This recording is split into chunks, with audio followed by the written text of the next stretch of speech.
제목이 참 기발합니다. 부장 월급 부럽지 않은 민대리의 절약하는 습관, 검소한 삶을 추구하는 사람의 블로그입니다. 왜 이 화면을 띄워놓고 말씀을 드리냐면 우리가 돈을 더 많이 벌고 싶지만 돈을 더 많이 버는 건 현실적으로 불가능한 얘기입니다.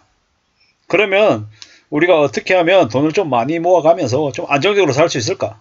돈에 대한 관심을 많이 가져야 됩니다. 돈을 이렇게 관심을 가져주고 어떻게 하면 좀 불어날 수 있을까 신경 쓰는 이제 이런 모습들이 우리의 삶을 탄탄하게 해준다라는 겁니다. 근데 제일 중요한 건 뭡니까? 안 쓰는 겁니다. 최대한 소비를 절제하는 게 필요하다라는 겁니다. 소비를 절제하고 절약해서 돈을 쌓아가면 어떤 일이 생깁니까? 우리의 삶이 풍요로워집니다. 마음의 여유가 생깁니다. 안정감이 생긴다라는 겁니다. 제가 주변에 둘러보면 지인들 중에 어떤 사람이 있냐면 아파트 가격이 5억 하던 게 15억이 됐어요. 10억을 벌었다고 생각하는 거죠. 실제로 그 집을 팔아서 10억을 챙긴 거라고 하면 실제로 돈 번 게 맞습니다. 근데 집을 팔지도 않았고 평가 금액이 5억짜리가 15억이 됐다고 10억을 벌었다고 여유가 생겼다라고 얘기하면서 그래서 빚을 내서 1억, 2억, 3억 내서 비싼 수입차 사고 아이들 과외시키고 좋은데 여행 가고 명품백 사고 이제 바캉스 가고 호텔 가고 이러면서 합니다. 갑자기 부자가 된 것 같죠? 근데 실제 현실은요 조금 다릅니다. 물론 15억으로 오른 그 아파트를 팔면 많은 것들을 정리하고 삶을 좀 여유롭게 살 수 있을지도 모릅니다. 하지만 당장 팔리지 않고 평가 금액이 그런 거지 실제로 내가 내 통장 잔고에 돈이 불어난 게 아니다라는 겁니다. 그냥 기분만 좋고 평가했을 때 그만큼 금액이 늘어났다라고 계산이 될 뿐인 거지 실제로 내 통장 잔고가 늘어난 게 아니다라는 게 진실입니다. 그리고 내가 월급을 지금 200 받는데 5년 지나면 300 되고 또 지나면 500 되고 1000만원 되고 계속 무한정 늘어날 것 같으면 조금 소비를 더해도 괜찮을 수 있습니다. 하지만 어느 시점이 되면 우리가 벌어들이는 소득은 어느 시점에 정점을 찍고 내려간다라는 거죠. 그러다가 나중에 중도 퇴직이라도 하면 갑자기 소득이 끊기면 사는 게 되게 힘들어집니다. 300 벌던 사람이 갑자기 빵원이 되면요. 마이너스 300이 되는 거죠. 그렇게 1년 지나면요. 4천, 5천 마이너스 나는 건 금방이라는 거죠. 그렇게 한 3년 살면 1억, 1억 5천 빚쟁이 됩니다.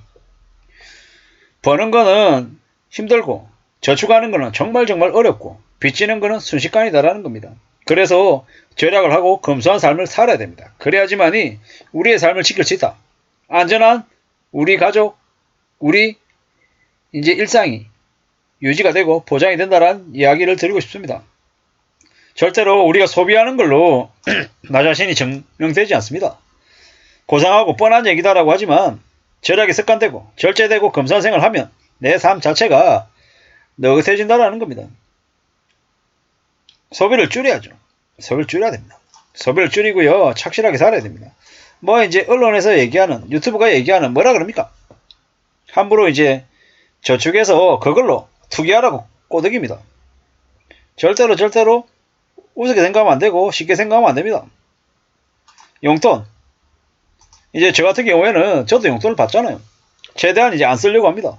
점심은 도시락 싸다니고요. 마음 같아서는 출퇴근도 자전거 타고 가고 싶지만 개인적인 이유 때문에 자전거를 이용하지 않고 지하철 이용합니다.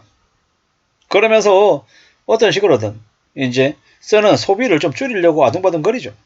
핸드폰 요금 한 달에 한 4만 5천 5만원. 교통비 한 5만원 6만원. 그 외에 이제 회사에서 동료들하고 커피 마시는 거 조금. 이게 제가 쓰는 대부분의 돈입니다. 나머지는요. 쓰지 않습니다. 나머지 어떻게든 조금이라도 모아서 채권 사고 주식 사고 이렇게 할 생각이죠. 그렇게 살아가고 있습니다.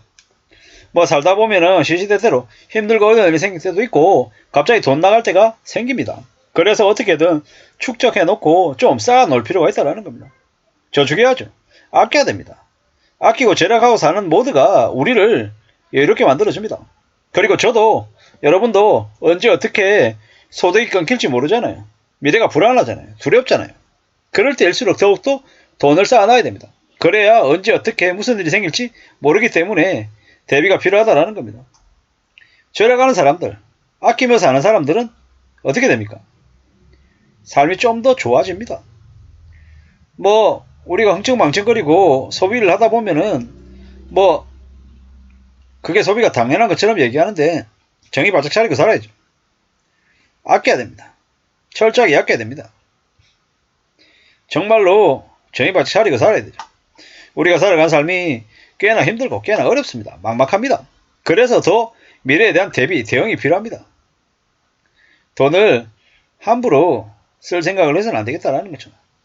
우리가 돈으로 많은 것들을 이제 해결할 수 있습니다. 아플 때 병원비, 그리고 누군가가 힘들어할 때 경제적으로 도와줄 수 있는 힘이 되기도 하고요.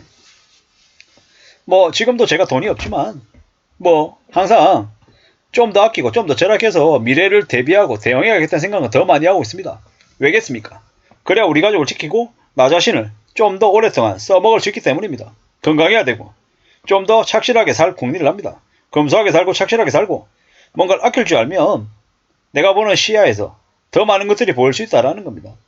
절약하는 마음, 신념, 태도 이런 것들이 내 삶을, 우리의 삶을 얼마나 탄탄하게 만들어주겠습니까?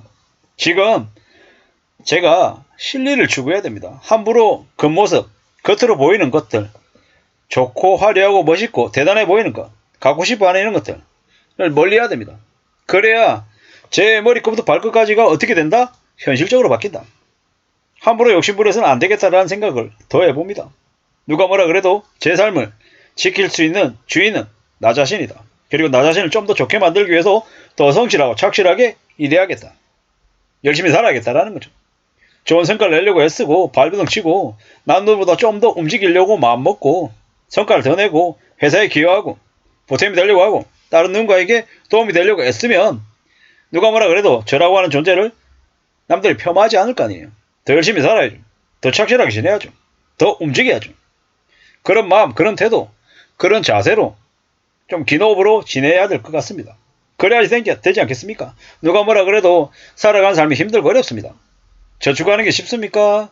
절약하는 게 쉽습니까? 쉽지 않죠. 하지만 잘 적응해야죠. 잘 적응하고 당연하게 지내다 보면 어떻게 됩니까? 행복해지는 거죠.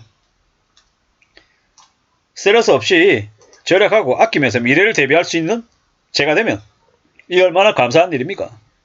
고마운 거죠. 스트레스 없이 절약하면서 검소하게 살면서 제 삶의 부족한 부도 잘 채워나가면서 저를 좀 더 좋게 만든다. 이 얼마나 멋있고 대단한 일입니까?